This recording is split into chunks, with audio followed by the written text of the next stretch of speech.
안녕하십니까. 전찬일의 찬스무비의 전찬일입니다. 이 코너가 나가는 2월 7일. 2월 7일은 그 전주인 2월 1일에 1년의 그 다양성 영화, 우리가 흔히 뭐 예술영화 또 작가영화로 칭해지는 아주 좋은 다양성 영화들이 몇 편 선보였습니다. 그리고 내일 2월 8일에는 그 제임스 캐머런의 타이타닉 25주년 기념판과 더불어 그 정주리 감독의 다음 소위라든가 또 알리 아바시의 성스러운 거미 등이 선보입니다. 그래서 대작, 타이타닉과 같은 대작을 다시 볼 수 있는 기회와 아주 수준급 다양성 영화를 볼 수 있는 이런 기회들이 같이 주어지고 있는데요. 그 영화 팬들, 특히 그 진지한 영화를 사랑하는 시네필들에게는 굉장히 반가운 요즘이겠습니다.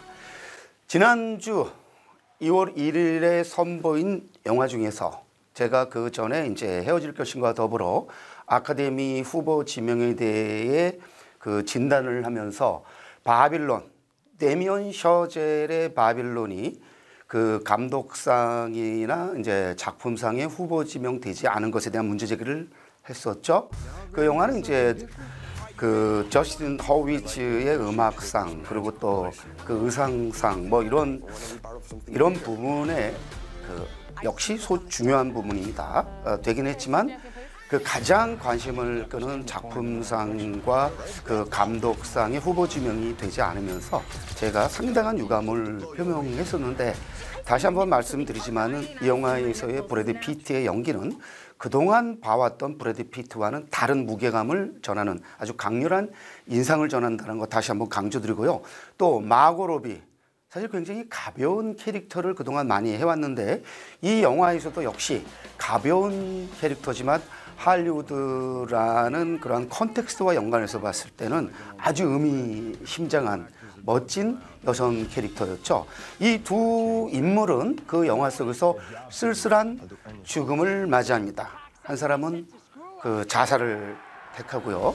브래드 피트가 연기한 잭 컵레드라는 인물은 자살을 택하고, 마고 로비가 연기한 캐릭터는 어떻게 죽었는지 모르지만은 이른 나이에 그 죽은 것으로 발견되죠. 그리고 마지막까지 살아남는 그 이 영화의 진짜 주인공은 디에고 칼바라는 멕시코 출신의 그 배우인데요. 아주 이 영화에서 굉장히 강렬한 인상을 전하죠. 바빌론에 비유되는 할리우드에서 결국에 그 자신을 지켜가는 그런 인상적인 캐릭터인데, 그가 미국인이 아니고 멕시코인이라는 설정, 그 의미가 결코 작지 않습니다. 사실 21세기 접어들어서 멕시코 출신의 몇 명의 감독이 거장으로 떠올랐죠. 뭐 이냐리투라든지 알폰소 쿠아론이라든지 뭐 델토로라든지 이런 감독들이 20세기 거장들로 떠오르는 가운데 디에고 칼바라는 그 젊은 그런 배우가 브래드 피트와 또 마고 로비와 더불어 주연으로서 어떤 강렬한 연기를 선보였다는 것, 우리가 주목해야 되지 않나 싶습니다. 이 배우는요, 저도 사실 이 영화를 통해서 처음 봤습니다. 보니까 2017년인가요? 아니 16년이네요. 제17회 전주국제영화제에 선보였던 I Promise You Anarchy라는 영화에 그 주인공 중에 한 명으로 나왔었는데 미처 영화를 찾아보지 못했기 때문에 한번 조만간 이 디에고 칼바라는 그 신의 연기를 감상하기 위해서라도 I Promise You Anarchy를 좀 구해서 볼 생각입니다. 이 영화는 다시 한번 말씀드리지만은 할리우드의 흑역사를 다룬 영화입니다. 바로 그 이유가 이 수준으로 봤을 때는 작품상이나 감독상에 들었어야 마땅하다고 보는데, 바로 흑역사를 다루다 보니까 그 아카데미 사람들 입장에서는 기분이 나쁘지 않았을까, 저는 이렇게 진단합니다. 왜냐하면 억지일 수도 있지만 영화상 또는 영화제의 정치학이라는 측면에서 인간은 그런데 영향을 받을 수밖에 없습니다. 자기가 몸담고 있는 것을 그렇게 어둡게 그리고 암울하게 그린다라는 것은 반가울 수가 없죠. 그러나 다시 한번 말씀드리지만 이 데미안 셔젤의 바빌론, 그렇죠? 위플래시, 그리고 라라랜드, 그리고 퍼스트맨까지 이 세 영화의 흥행 성적을 찾아보니까요, 164만 376만 66만 굉장히 좋은 흥행 성적을 보였는데 이 영화 첫날 2월 1일 개봉 성적을 보니까 2만이 채 되지 않더라고요. 아이러니컬합니다. 제가 볼 때는 이 전작들에 비해서 훨씬 잘 만든 영화예요. 그럼에도 불구하고 이 영화가 워낙 육중하고 무겁고 암울하다 보니까 할리우드의 밝은 면이 아니라 그 흑역사를 다루다 보니까 그 아카데미 회원들이 조금 뭐 외면까지는 아니지만 상대적으로 멀리한 것이 아닌가 싶은데, 동료 후배 영화평론가죠, 이동진 평론가가 데미안 셔젤 감독을 인터뷰하는 유튜브를 또 만들었더라고요. 역시 이동진이라는 그런 감탄밖에 나오지 않더라고요. 한번 제 이 찬스 무비를 보시면서 이동진의 그 데미안 셔젤 인터뷰를 같이 보시면은 이 바빌론에 대한 이해가 훨씬 더 깊어지고 커지지 않을까 이렇게 기대를 해봅니다. 저 단언합니다. 저는 이 영화를 보면서 정말 이 데미안 셔젤 감독이 만들고 싶어하는 영화는 바빌론이었을 거다. 바빌론을 만들기 위해서 이렇게 흥행작들, 히트작들, 가벼운 영화들, 그렇죠? 흔쾌히 경쾌하게 볼 수 있는 영화를 만든 것이 아닐까 이렇게 저는 생각을 하는데, 여러분이 뭐 동의를 하실지는 모르겠습니다만은 저의 이런 의견을 참고하시면서 바빌론을 보면 훨씬 더 재미있게 보실 수 있지 않을까. 다시 한번 단언하는데 영화에 대한 영화로서 이만한 영화를 만나기는 쉽지 않을 거다. 자, 제가 오늘 본격적으로 소개하고 싶은 영화는 두 편입니다. 애프터 선이라는 영화와 또 하나는 단순한 열정이라는 영화입니다.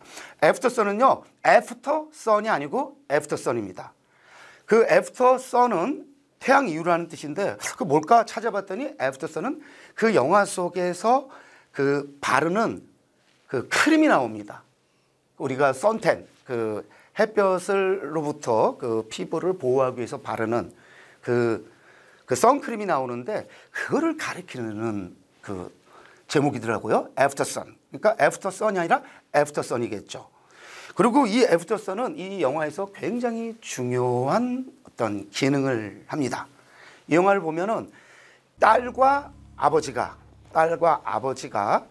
그 20여 년 전에 뚜르키예, 과거에는 터키였죠. 뚜르키예로 그 여행을 갔었고 20년이 지난 딸이 아버지와의 그때의 그 여행을 회고하면서 그때 자기 인생 일대에 참 좋은 여행이었다. 그래서 굉장히 우리가 할리우드에서 쉽게 만날 수 있는 그런 류의 영화는 아닙니다. 아버지와 딸과의 여행, 11살 딸과 뭐 나이가 정확히 나오지는 않습니다만 30대쯤 될 거라고 예상되는, 영화 속에서는 130살 딸이 장난삼아 그러죠. 나는 11살이고 우리 아버지는 130세인데 131살이 곧 될 거다, 이런 대사들이 나오는데, 제가 볼 때 이 딸과 아버지의 여행을 이렇게 깊이 있고 또 성찰적으로 다룬 영화가 있을까 싶을 정도로 이 영화는요 그야말로 자극적인 설정이 거의 없습니다. 이 영화는 정말 잔잔하게 흘러갑니다. 물론 갈등은 있습니다. 영화를 보다 보면은 후반부에 그 우리나라에서처럼 어떤 노래방은 아니고 야외 공개적인 장소에서 딸이 아버지와 노래를 부르고 싶어 하는데 아버지는 끝내 나가지 않습니다. 그래서 딸이 나가서 노래를 부르죠. 근데 딸이 정말 음치예요. 그러니까 아버지가 끝내 자리를 지키면서 나가지 않고, 그러니까 딸은 벌써 표정이 좀 어두워지죠. 기분도 별로 좀 다운이 되고, 왜냐하면 자기가 이렇게 노래를 하면 아버지가 나와서 그 함께 거두어줄 줄 알았는데 거들어주지 않습니다. 그래서 딸이 돌아가니까 아버지가 이런 말을 하죠. 너 노래 배우고 싶으면은 학원을 보내주겠다. 그러니까 딸이 거기서 또 심드렁하게 대답을 합니다. 그것은 곧 이 영화에서 어떻게 보면 가장 큰 갈등인데 이 갈등이 뭐 심각하게 흐르는 거는 아니지만 잔잔하게 흐르던 영화에서 딸과 아버지가 어떤 갈등을 겪는 아주 좋은 장면인데 그 이후로 또 이제 영화가 전개가 되면서 아버지는요 노래는 안 부르지만 또 춤추는 거를 좋아합니다. 저희가 막 보는 막춤이라기보다는 그 영화 속에서는 그 명상을 아버지가 그 즐기는데 명상을 하는 듯한 이런 춤을 추는데 그 춤과 노래를 통해서 그 아버지와 딸과의 어떤 그 대비면서 동시에 또 조화를 보여주는데 이 과정이 정말 삼삼합니다. 저는 이 영화를 보면서 정말 좋았다는 거는요 시대가 시대이니만큼 휴대폰 장면이 단 한 번도 나오지 않습니다. 그러니까 현재에서 과거 20년 전이니까 뭐 휴대폰이 없을 수 있겠지만 현재에서도 휴대폰 장면이 나오지 않습니다. 저는 이 설정이 정말 좋았습니다. 우리 그 영화 보면 요즘 캐릭터들은 뭐 만나도 휴대폰 하느라고 대화도 나누지 않는데 아마 그런 것을 감독이 의식적으로 담아낸 게 아닌가 싶고요. 이 영화의 그 감독 샬롯 웰스라는 이 감독은 영국 그러니까 스코틀랜드 출신인데 본인의 어떤 자전적 그 경험을 영화에 담은 걸로 알고 있습니다. 그럼에도 영화가 그 끝날 때는요 엔딩 크레딧 부분에 역사물이 아닌데도 이 영화는 허구라고 강조합니다. 무슨 얘기냐? 분명히 자전적인 그 색채가 있음에도 불구하고 이 영화는 어떤 자전적인 드라마로 읽히는 것에 대한 어떤 반대급부를 이 영화가 강조하고 있는데 저는 이 영화를 보면서 이런 평가를 내리고 싶었습니다. 심파를 이용하지 않으면서도 어떻게 눈물을 짓게 할 수 있을까를 증거하는 수작이다. 이 영화를 보다 보면요 심파적 설정들이 있을 수 있는데도 불구하고 단 한 번도 그렇게 심파로 가지 않습니다. 물론 저는 심파의 순기능을 강조하는 사람입니다. 그럼에도 불구하고 이 영화는 그 아버지와 딸 사이에서 심파적인 순간들을 연출하지 않습니다. 아빠도 쿨하고 딸도 쿨합니다. 그러면서 제가 볼 때 이 성장과 성숙을 이루는데 아빠의 그 딸을 통한 아빠의 성장이 제가 볼 때 아주 강렬한 인상을 전하더라고요. 그래서 결국에 그 여행 이후로 보면은 아버지와 그 딸은 어떻게 지냈는지 그려지지 않습니다. 그래서 세월이 흘러서 보니까 딸은 남자친구가 아니고 여자친구랑 함께 사는 이런 설정이 나오는데 자기가 20년 전에 아버지와 했던 여행을 돌이켜보면서 어떤 자기의 현재를 성찰하고 또 그 어떤 삶의 존재 이유 같은 걸 이렇게 되짚어 보는데 이 영화의 어떤 성찰성 정말 감동적이고요. 이 영화에서 아버지 역을 맡았던 폴 메스칼은 이번에 그 오스카 나무주연상 후보에 올랐는데 워낙 쟁쟁한 후보가 많아서 어찌 될지 모르겠습니다만은 저는 한번 기대를 해보겠습니다. 제가 볼 때 워낙 쟁쟁한 그 경쟁자가 많기 때문에 수상이 유력하다고 볼 수는 없지만 아주 잔잔한 연기라면서 그 굉장히 깊이 있는 연기를 보여준다라는 것 말씀드리고 싶고요. 또 이 영화에서는 그 애프터 선 그러니까 그 크림을 발라주는 장면이 주로 아버지가 딸한테 발라주는데 어떤 결정적인 장면에서 그 딸이 아버지한테 진흙을 발라주는 장면이 나오는데 그 장면이 그 전해주는 어떤 그 임팩트는 정말 강했고요. 딸이 아버지의 생일을 기리기 위해서 그 야외에 있는데 거기에 있는 다른 어떤 모르는 사람들한테 우리 아버지가 생일이니까 같이 노래를 불러달라고 청하면서 그 아버지한테 생일 축하를 불러주는 그 대목에서 아버지는 눈물을 지으면서 그 순간에서 이 딸이 정말 이렇게 자기를 사랑하는구나라는 것을 절감하면서 이 아버지의 어떤 결정적인 성숙이 이루어지는데 그 장면도 제가 볼 때는 명장면입니다. 마지막 부분에 퀸의 언더 프레셔, 퀸의 명곡이죠. 프레디 머큐리가 불렀던, 또 브라이언 메이가 불렀던 퀸의 언더 프레셔가 흘러나오면서 이 영화의 어떤 그 주제가 잘 전달되는데, 11살 시절의 과거의 그 여주인공 소피와 현재의 소피, 그리고 아빠가 좋아하는 춤 등 이런 것들이 잘 결합이 되면서 굉장히 강렬한 인상을 전하는데, 아빠는 딸한테 정말 너를 사랑한다는 엽서를 남기고 그 다음에 아빠가 떠나는 것 같아요. 그 다음에는 이제 더 이상 얘기가 나오지 않습니다. 그러면서 이제 현재로 이렇게 점프되는데, 이 영화 잔잔하지만 그 2022년이 나온 수작이니까 꼭 필견을 권하고 싶고요. 지금 뭐 전 세계적으로 제가 지금 자료를 찾아보니까 제가 이 촬영하는 이 시점에서 60개 가까운 상을 받았고요. 150개가 넘는 그 상에 후보 지명이 돼 있더라고요. 네, 하다 보니까 이 바빌론하고 애프터 선을 소개하면서 시간이 많이 흘렀습니다. 단순한 열정 간단히 소개하겠습니다. 여러분, 작년 2022년 노벨문학상 수상자 누구죠? 프랑스가 배출한 거장이죠. 80대의 노장 아니 에르노였죠.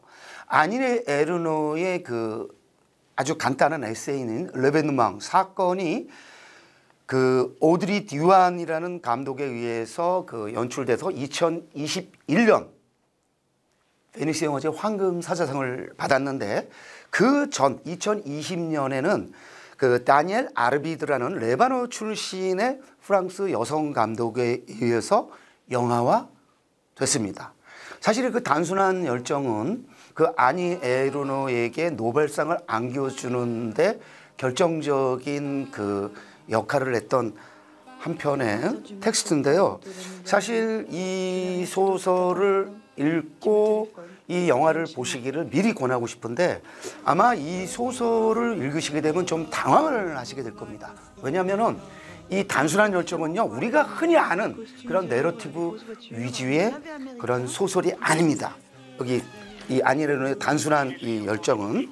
그래서 여기 보면 노벨 문학상 선정 이유가 사적인 기억의 근원과 소외, 집단적 억압을 용기와 임상적 예리함을 통해 탐구한 작가다라고 평했는데, 제가 볼 때 이 아니 에르노는요, 본인이 체험하지 않은 이야기를 글로 쓴 적이 없다는, 그래서 아주 그 사적인 체험을 공적인 영역으로 승화시키면서 사실 그 개인과 사회가 어떻게 밀접한 연관을 갖고 있는가를 보여주는 그러한 대단한 작가입니다. 왜냐하면 개인은 기본적으로 정치적 존재이기 때문에 개인의 모든 그러한 체험, 경험은 정치적, 사회적 함의를 띨 수밖에 없다라는 이런 생각을 갖고 이분은 우리 아니 에르노는 에세이를 쓰고 소설을 쓰는 거죠. 그래서 그 레베누망을 보면은 1960년대 낙태가 금지돼 있어서 낙태를 도와주는 것 자체만으로도 그 처벌받을 수밖에 없는 그러한 억압의 시대에서 어떻게 그 낙태를 하는 걸 보여주는 이러한 영화였고 또 에세이였는데, 이 단순한 열정은 한 남자, 사실 이 소설에서는 특별히 러시아인으로 특정되지 않습니다. 그런데 영화를 보면 러시아인으로 특정이 되죠. 이 배우는 세르게이 프른이라는 이 배우는 우크라이나 출신의 배우인데, 제가 볼 때 다니엘 아르비드 감독은 이 영화를 통해서 러시아에 대한 코멘트를 하고 싶었지 않았는가. 그래서 영화 속에서 푸틴에 대한 호명이 몇 번 나옵니다. 그래서 영화와 이 소설은 이 결이 좀 다르다. 그리고 이 영화는 이 소설 못지않게 굉장히 적나라한 묘사가 많습니다. 그래서 이 반복적인 이들의 어떠한 그 사랑의 행위를 보면서 조금 이 남녀가 나누는 사랑의 횟수가 좀 잦은 거 아니냐 이런 생각을 가질 수 있는데요. 제가 볼 때는 이 반복적 사랑을 통해서 이들의 사랑은 거꾸로 정신적 차원으로 나아갑니다. 그런 점에서 이 영화가 갖는 좀 의미가 있는 것 같아요. 일반적으로는 정신적인 지점에서 출발해서 육체적인 대로 나가고 그 이후에 뭐 이별이나 뭐 이런 과정으로 나가기 십상인데, 이들은 사실은 어떻게 필요에 의해서 그 육체적으로 계속 서로를 탐닉하는데, 결국에 이들은 각각 인물들이 서로 성숙하고 성장하는 과정으로 나아갑니다. 헤어짐을 통해서. 그런 과정은 또 소설과 다른 맛을 준다는 의미에서 여러분들한테 뭐 한번 좀 추천하고 싶은 영화고요. 이 여주인공인 그 라이티샤 도시라든지 또 세르기 플루닌의 그 연기도 상당히 아주 강렬한 맛을 주니까 한번 그 원작자의 그 어떤 명성에 기대지 않고도 즐길 수 있는 영화이지 않을까. 그래서 여러분들한테 추천하고 싶습니다. 자, 이제 시간이 많이 갔습니다.